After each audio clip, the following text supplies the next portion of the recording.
बिस्मिल्लाहिर्रहमानिर्रहीम। अस्सलाम वालेकुम। साईं, सुना है जिस औरत से आपकी शादी हुई थी वो बड़ी खतरनाक औरत थी और आपने डर के मारे उसे तलाक दे दी थी। बरगद के दरख्त के नीचे कुर्सी पर बैठे एक खामोश तबे बूढ़े से एक मंचले ने इस्तज़ाया कहा, अल्लाह बख्शे उसे, वो बहुत अच्छी औरत थी। बिना नाराज हुए बगैर गुस्सा किए बाबा जी की तरफ से एक मुतमईन जवाब आया। एक और नौजवान ने जरा ऊंची आवाज में कहा, लेकिन बाबा जी, लोग कहते हैं वो बड़ी खतरनाक औरत थी। बाबा जी कुछ देर खामोश रहे, फिर कहने लगे, कहते तो ठीक ही हैं, वो वाकई बहुत खतरनाक थी और हकीकतन मैंने डर के मारे उसे तलाक दी थी। ये बात तो मर्दानगी के खिलाफ है। औरत से डरना कहाँ की बहादुरी है। नौजवान जोशीले अंदाज में बोला, मैं औरत से नहीं डरता था, मैं तो उससे डरता था जिस तक उसकी रसाई थी। बाबा साईं ने पुरसकून जवाब दिया। जवानों ने हैरत से एक दूसरे को देखा। ऐसी औरतों को तो जहन्नम में होना चाहिए। ला हौला वला कुव्वता। कहाँ आप जैसा शरीफ लफ्ज आदमी, कहाँ वो औरत।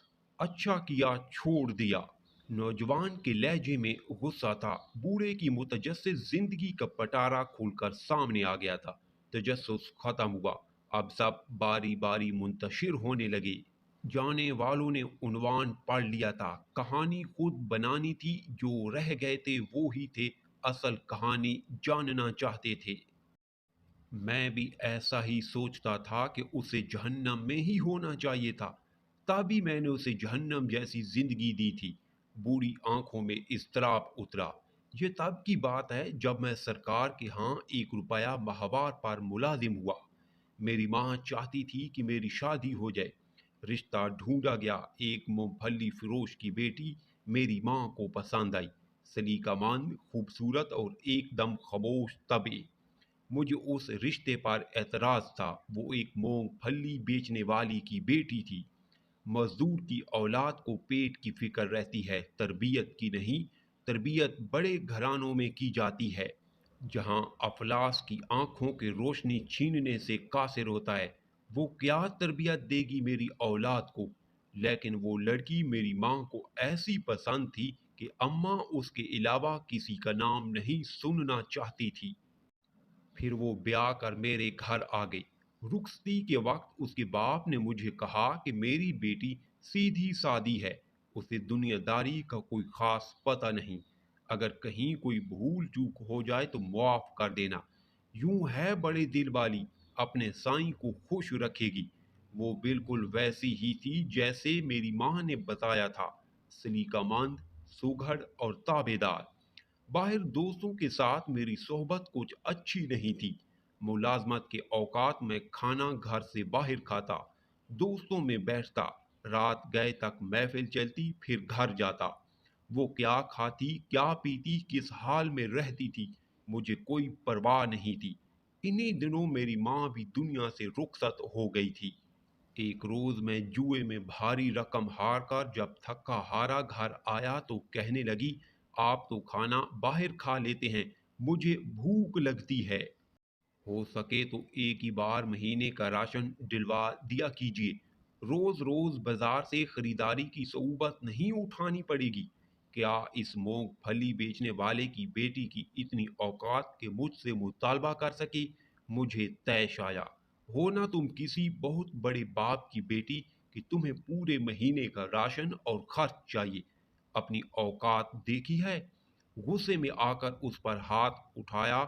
मुगलजात भी बिके। मैं ये नहीं सोच सका, आखिर उसे जिंदा रहने के लिए रोटी तो हर हाल में चाहिए थी। वो जिस्मानी एतबार से काफी कमजोर थी, मार बर्दाश्त नहीं कर सकती थी। पेशमानी थी या क्या, वो 2 दिन तक बिस्तर पर पड़ी रही। मुझे उसकी भी कोई परवाह नहीं थी। फिर उसने घर में सीना पुरोना शुरू कर दिया। हाथ का हुनर उसके काम आया। यूं उसकी रोटी का इंतजाम हो गया और मैं ये सोचकर पहले से भी बेपरवाह हो गया। एक रोज एक हमसाए ने मुझे रोक कर कहा, दिन में जब आप घर नहीं होते तो आपके घर से बातों की आवाजें आती हैं। میرے سوا میری غیر موجودگی میں کون آتا تھا جس سے وہ اتنی آواز میں باتیں کرتی تھی؟ غصہ حد سے سوا تھا، بس نہ چلتا تھا کہ اسے جان سے مار دوں، لیکن میں بس ایک موقع کی طاق میں تھا۔ ایک رات پچھلے پہر کسی کے بولنے کی آواز پر میری آنکھ کھلی۔ چاندنی رات میں صحن میں پڑی ہر شے بالکل واضح طور پر دکھائی دیتی تھی۔ میں اٹھ کر دروازے تک آیا۔ اب آواز زیادہ واضح تھی۔ وہ کہہ رہی تھی، سائیں، صبح ایک روٹی کے لیے آٹا گھر میں موجود ہے۔ وہ ایک روٹی کھا کر چلا جائے گا، یہ سوچے بنا کہ میں سارا دن بھوکھی رہوں گی۔ میری روٹی جب تک تیرے ذمہ تھی تو عزت سے ملتی تھی۔ جب تو نے اپنے نائب کے ہاتھ دی تو روٹی کے ساتھ بے عزتی اور اذیت بھی ملنے لگی۔ مجھے اب روٹی تو ہی دے، تیرا بنایا نائب تو خائن نکلا۔ وہ میری شکایت کر رہی تھی، لیکن کس سے؟ کون تھا جو اسے روٹی دیتا تھا مجھ سے بھی پہلے؟ میں نے باہر آ کر دیکھا، وہ صحن کے بیچ چارپائی پر بیٹھی خود سے باتیں کر رہی تھی۔ وہاں کوئی بھی نہ تھا۔ میرے پیروں تلے زمین نکل گئی۔ وہ خدا سے میری شکایت کر رہی تھی۔ وہ اس لمحے مجھے کوئی اور ہی مخلوق لگی۔ وہ بہت کم بولتی تھی، لیکن وہ آج کس کے ساتھ اتنا بولتی تھی مجھے آج سمجھ آیا۔ وہ تو بہت بڑے باپ کی بیٹی تھی۔ کیسی عورت تھی جو افلاس کے ہوتے بھی خدا شناس تھی۔ میرا جسم خوف سے کانپ رہا تھا۔ دن چڑھتے ہی میں نے سامان باندھا اور اسے اس کے گھر چھوڑ آیا۔ سسر نے طلاق کی وجہ پوچھی تو میں ڈرتے ہوئے کہنے لگا، یہ بڑی خطرناک عورت ہے، بڑے دربار میں میری شکایتیں لگاتی ہے۔ مجھے ڈر ہے کہ بادشاہ کو کسی دن تاؤ آ گیا تو میرا حشر نہ کر دے۔ حقیقت یہ تھی کہ میں اس کے ساتھ انصاف نہیں کر سکا تھا۔ اس کا باپ گھر کی دہلیز پر کھڑا تھا۔ میرے پلٹنے پر کہنے لگا، میں نے تمہیں کہا بھی تھا اسے دنیا داری نہیں آتی، وہ تو بس سائیں کو خوش رکھنا جانتی ہے۔ اس کی مراد خدا سے تھی اور میں خود کو سمجھا تھا۔ جب میں واپس گھر آیا تو مجھ پر انکشاف ہوا۔ رات اس نے یہی تو مانگا تھا، تو خود مجھے روٹی دے، تیرا نائب تو خائن نکلا، اور آج نان نفقے کا اختیار مجھ سے چھین لیا گیا۔ میں بے تحاشا رویا۔ اس کا سائیں بہت بڑا تھا، اس کی رسائی جس تک تھی، وہ تو دو جہانوں کا رب تھا۔ وہ جس کی ایک روٹی مجھ پر بھاری تھی، وہ اس کے لیے کیا نہیں کر سکتا تھا؟ میں واقعی ڈر گیا تھا۔ میں آج بھی ڈرتا ہوں کہیں میرے حق میں اس نے کوئی بد دعا نہ کر دی ہو۔ ٹھیک کہتے ہیں لوگ، کہاں میں کہاں وہ۔ بوڑھی آنکھوں میں نمی اتری تھی۔ میں کورے چشم اسے پہچان نہ سکا۔ میں نہیں ڈرتا تھا، حالانکہ ڈرنا چاہیے تھا۔ اس کے سائیں نے تو پہلے ہی کہہ دیا تھا، عورتوں کے معاملے میں خدا سے ڈرو۔